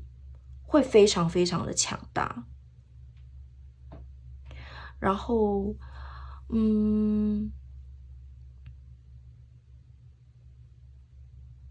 还有就是，我觉得你们可能要稍微控制自己的精气神，因为我觉得你们有时候可能会因为外面周遭的一些事物，就是你们不愿意，可是你们会被强迫使用你们的精力、精气这样子。所以其实，学习好好的控制自己的精气神还蛮重要的这样子。我觉得如果能够好好的磨练你们的神性、你们的直觉敏锐度、观察力，然后还有就是学会调整、控制自己的精气神，那我觉得你们其实应该可以创造非常理想的人生。而且我觉得你们的人生脚本会非常有趣。OK， 好，那这一组的导读到此结束，谢谢大家的收听收看，我们下次再见哦，拜拜。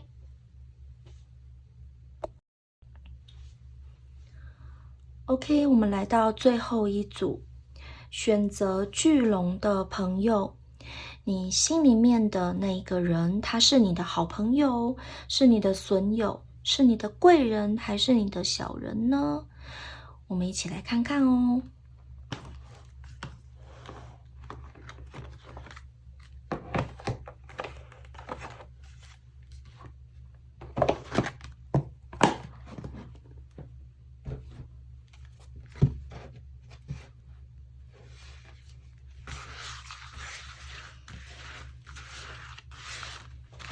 那在这边温馨提醒大家一下，如果不想要看六花洗牌的朋友，可以在影片的说明栏里面找到时间标记，那可以直接跳转到解牌的部分，就不用等我洗牌哦，好吗？如果很忙，想要节省时间，很急着想要看答案的话，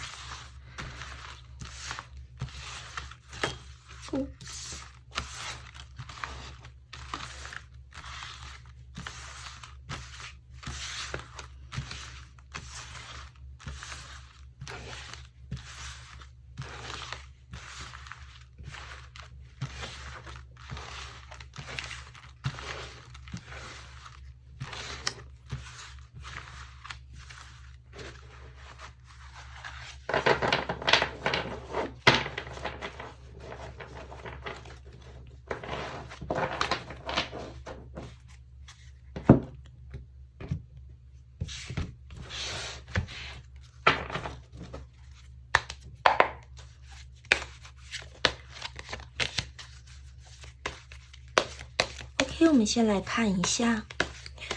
你们两个人的友谊现状。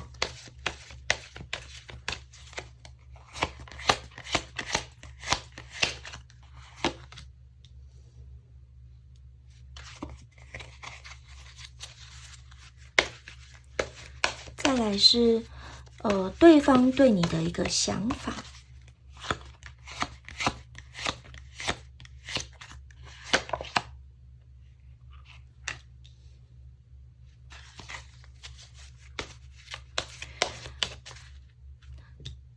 这个我补充排除一下哦，等我一下。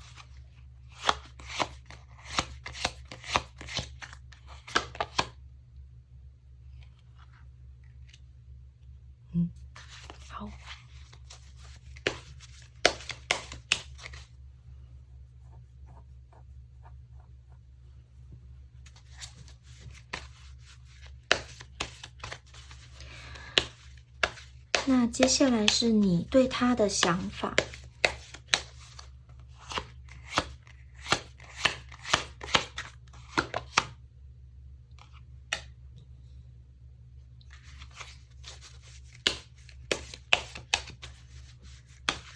那你们意外合的点是什么呢？跟不合的点是什么呢？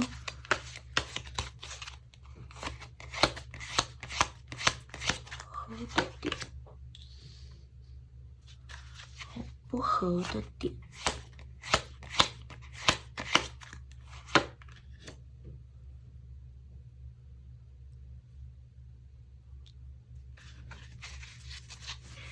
那最后两个人之间的友谊有没有什么样子的建议呢？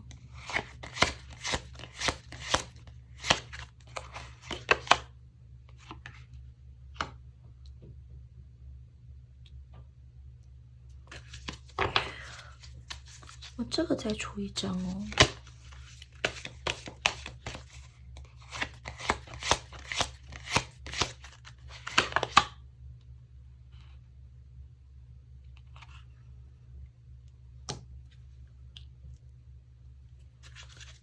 还有这个，我要确认一件事情，我要确认一下。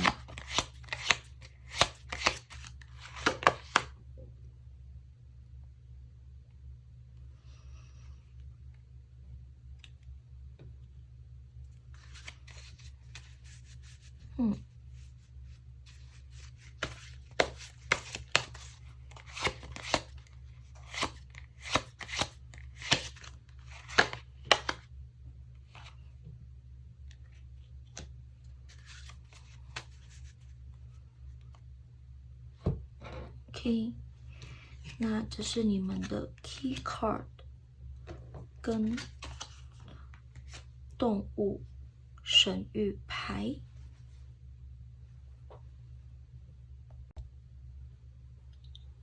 OK， 我们来解牌吧。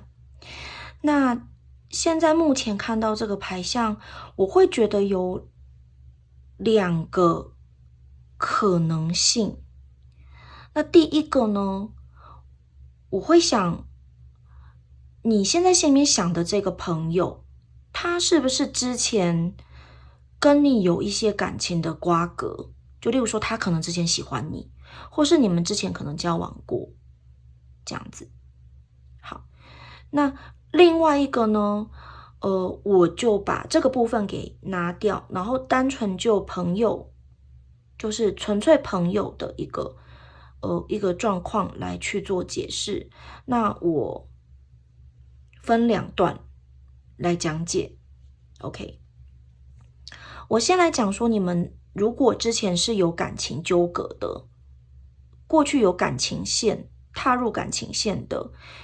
一个状况的话，我会觉得你们现在目前，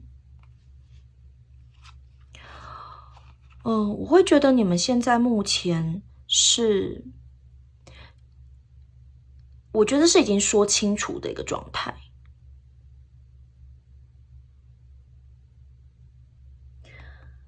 就是你们已经是说清楚的了，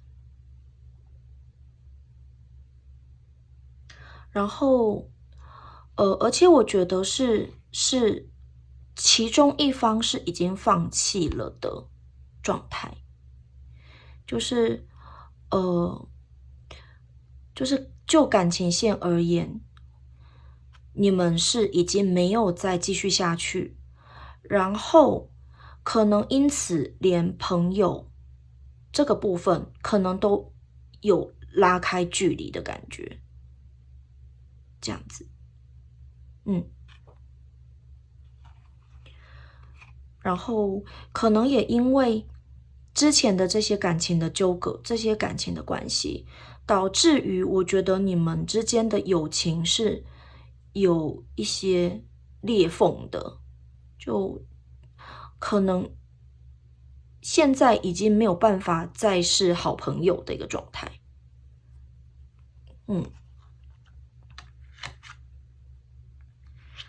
OK， 那我们来讲一下哦。他现在看你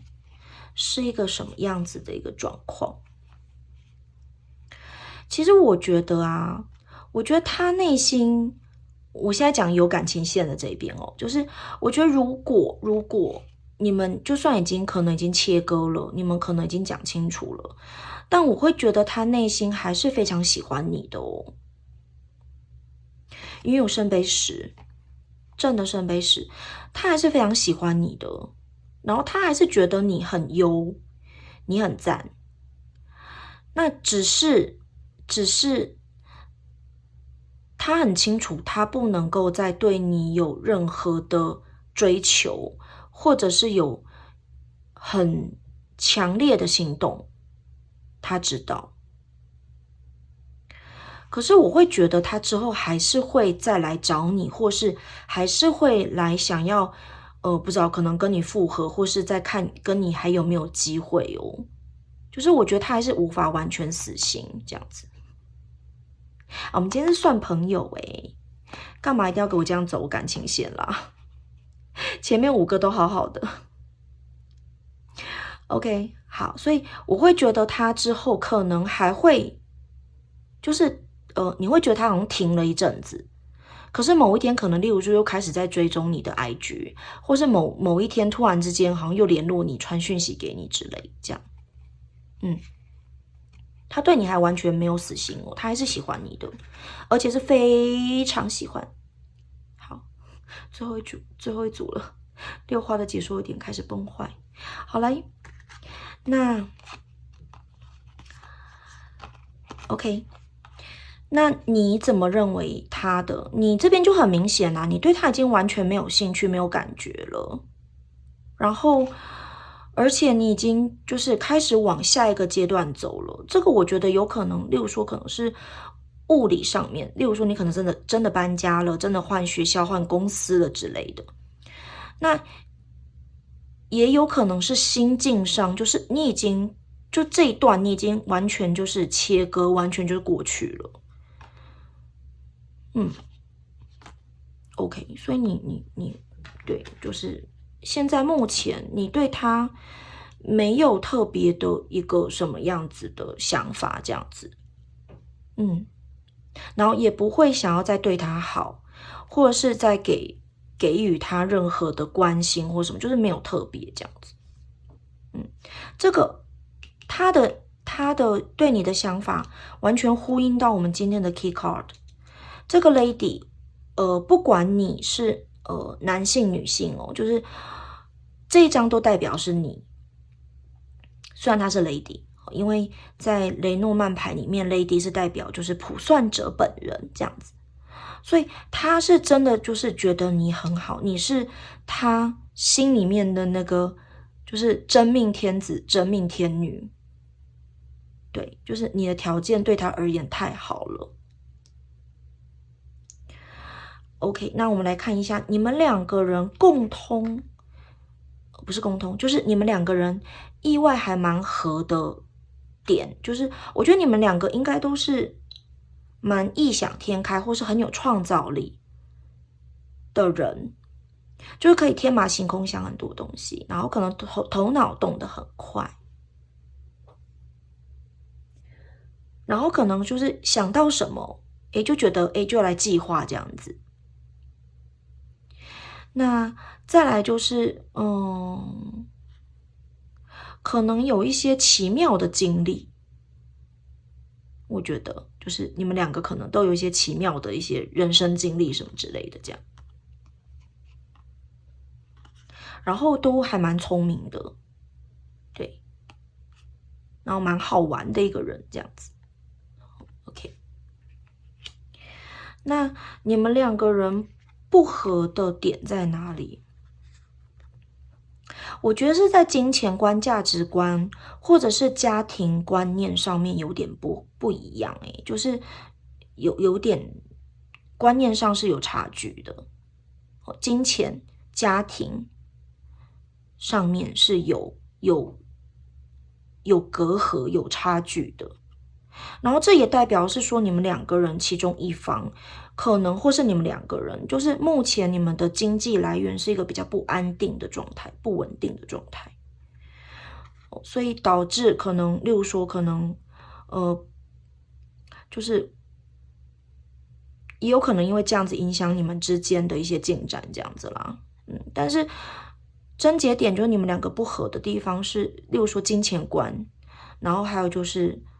家庭观念上面是不太一样的。例如说，其中一方可能就觉得，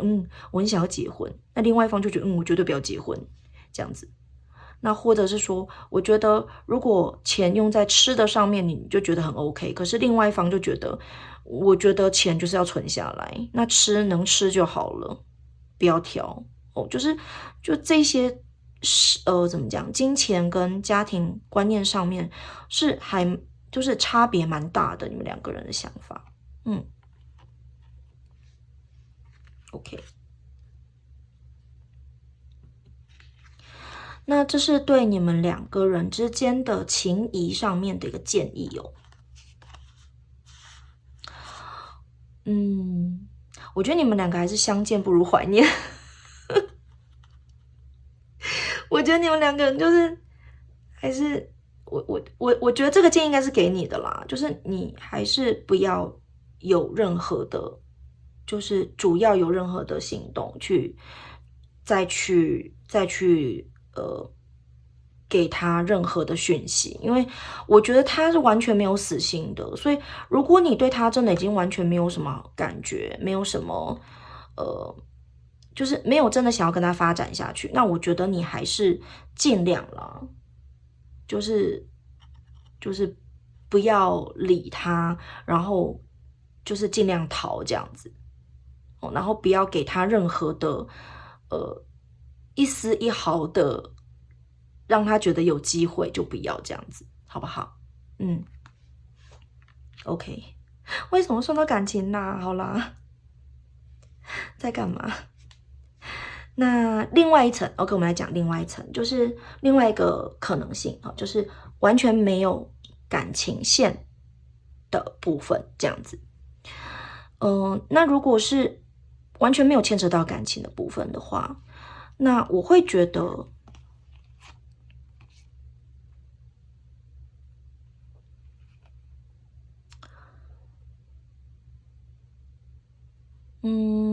我会觉得你们之前可能会因为一些，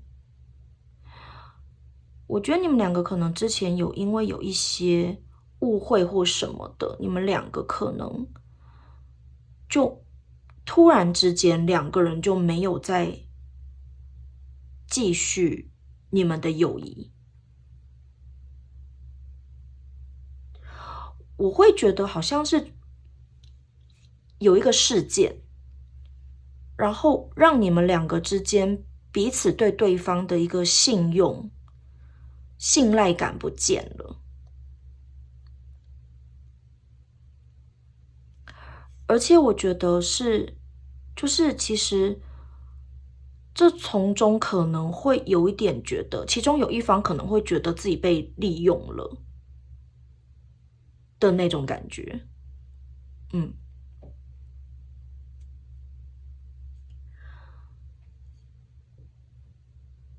然后可能或者是其中一方曾经的付出就是没有得到回报的那种感觉，那之后就没有再继续联络下去了，就面对这一段友情，你们就放弃了这样子。之前应该有发生过什么事情，我觉得。好，那再来。他现在目前对你的一个想法，就是我觉得之前因为你们可能发生什么事情，所以但我觉得他内心还是认定你是他的好朋友的，只是他知道就是可能不适合再跟你取得联络，不适合再跟你联络，但他内心还是觉得你是很好的。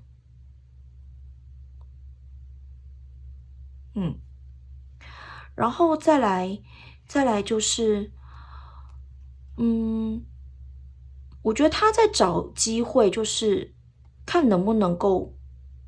跟你再有一些联络这样子。我觉得他在找时机点。他之前可能也沉寂了一段时间，或者是可能之后就是断了联络，可是他其实是有在想要不要再跟你取得联络的。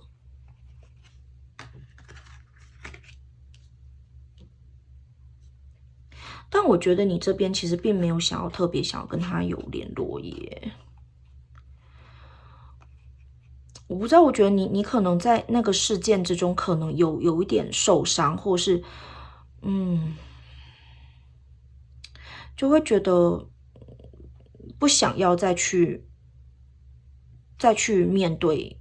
你们之间的友情。而且我觉得你应该这件事情可能已经有过了一阵子，就是这件事情其实已经在你的心里面已经到了下一个阶段了，已经过去了的。就是例如说可能影集从原本发生在第1集，可是你现在已经演到第3集了，这样子。什么奇怪的形容。好，那所以我觉得你会觉得已经在你们的友情里面已经没有什么你想要做的，你没有什么你能做的事情了，你觉得就是到此为止这样子。OK，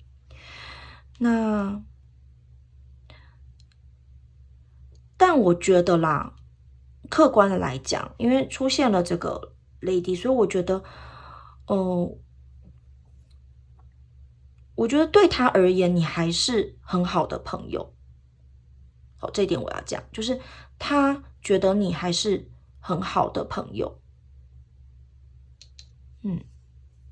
OK， 那你们共通的地方，就我觉得你们可能在想象力，在例如说可能在创造一些东西，构想一些东西，企划一些东西，可能就是很合，非常的合。就你们想象的方向，跟你们可能沟通上面是非常合的。所以你们可能聊一些你们自己想要创造的东西、做的东西或什么的，可能就可以聊很久这样子。然后彼此又在发挥自己的一些想象力，或是自己的统筹计划、企划的能力，然后就会让整个话题又更宽广、更有趣这样子。那我觉得你们两个都是就是头脑动得很快，然后又聪明的人。那我觉得出现这个很有可能你们两个本身可能例如说工作上或是学习上可能是有在制造或创造一些东西的人比较多。OK， 或者是例如说企划、计划一些事物的人这样子。那你们两个人不合的点，好。那不合的点，我觉得出现了钱币10道者。那我会觉得真的就是在一些价值观上面，真的是有落差的，你们两个人。然后再来就是，我觉得你们之前可能也有牵扯到一些，就是可能金钱方面的纠纷，就是有些特殊的场合啦，就是特殊的状况，有一部分的人可能也会。就是你们之前的友情可能有牵扯到一些金钱的部分，就有可能这样子，比较特殊的情况。那再来就是，可能对于使用钱财，就是金钱观念嘛，上面就是真的彼此都不太能够谅解，彼此都不太能够理解对方这样子。不过我觉得这可能跟你们原生家庭比较有关系，例如说可能其中一方就是家里是蛮富裕的，那另外一方可能就只是小康这样子，所以你们在金钱观念上面有个基本的一个，就是基本就是一个落差很大的一个情况。那我觉得你们两个目前还是先不要有，因为我觉得其实你的态度还蛮明确的，所以我觉得你们目前还是先不要有什么直接的联络啦，就是暂时先保持现状吧，就是还是继续现在这个样子。虽然感觉有点好像有什么问题没有解决的感觉，但是我会觉得就是目前啦，我不知道你们的人生之后会不会到那个要解决的时机，会不会有那个时候，但是就目前而言，我觉得你们就继续就是先放着吧，这样子。OK，那 Key Card 我们刚刚有讲，就是他还是觉得你是很棒的一个人，然后他还是很喜欢你的啦。好，那我们来看一下你们两个人共通的特质哦。这个是鬼符轰鱼，那我觉得其实这张牌最大的一个讯息就是，其实你这个是你们共通的哦，就是你们两个都拥有这个特质。就是我觉得你们只是存在在某一些人的生命里面，其实就可以给对方带来很多很美好的一些回忆跟很美好的一些影响。就是，不是因为任何的给人家有什么样子的帮助或是利益，而是只是你们的存在，就是可以带给大家很多的美好。虽然我觉得时机未到啦，但是我觉得出现这张牌，其实我觉得有时候朋友之间有时候把一些东西都先丢掉吧。有时候只是存在于对方的生命里面，其实就是一件很棒的事情了。那既然这样，有时候一些现实面或是之前的一些过去的种种，其实我觉得，六花没有资格说什么，但我觉得是不是期待有那样子的一天，把它给放下，这样子。那再来就是，我觉得，烘鱼呢，我会觉得你们两个的特质，就是一开始感觉都不太好接近，然后，但是也不是代表你们不好相处，而是一开始就觉得好像这个人有一些地方、有些点不好接近这样子。那再来就是，我觉得你们可能会喜欢动来动去，就是有点静不下来。然后再来是优雅的，就是可能虽然静不下来，但是你们可能实际上你们的行动会是比较也不是缓慢，就是不会那么的急躁冲来冲去，然后不会这样火里来风里去的感觉哦，就是比较缓慢的。然后再来就是我觉得其实你们都很需要找到你们自己的身心灵跟你们自己的一些平衡点，就有时候不要太极端啦。就是我觉得人就是活在当下这样子，然后每一个瞬间我们都好好的珍惜，这是最重要的。然后因为这个鬼符轰，它其实就是还有一个意思就是，其实我觉得很多事情是不要看表面。你看他轰鱼是这个样子，可是他其实不会主动去伤害人，所以而且其实以前人家看到这会觉得好像就是很可怕的魔鬼那种感觉。但是我觉得其实凡事有时候不要看事情的表面，那其实把心静下来。你会发现，其实有时候是可以有更多的宽容跟更多的沉着稳重在你的心里的。那世间上面其实也不是只有黑跟白这样子。就我觉得会出现这张牌，就代表可能你跟他啦，就是有时候你们可能行事作风有时候会太极端。所以这张卡片是劝你们，就是尽量能够走中庸之道，可能会比较好一点，这样子，OK，好，那今天的第6组的导读到此结束，谢谢大家的收听收看，我们下次再见哦，拜拜。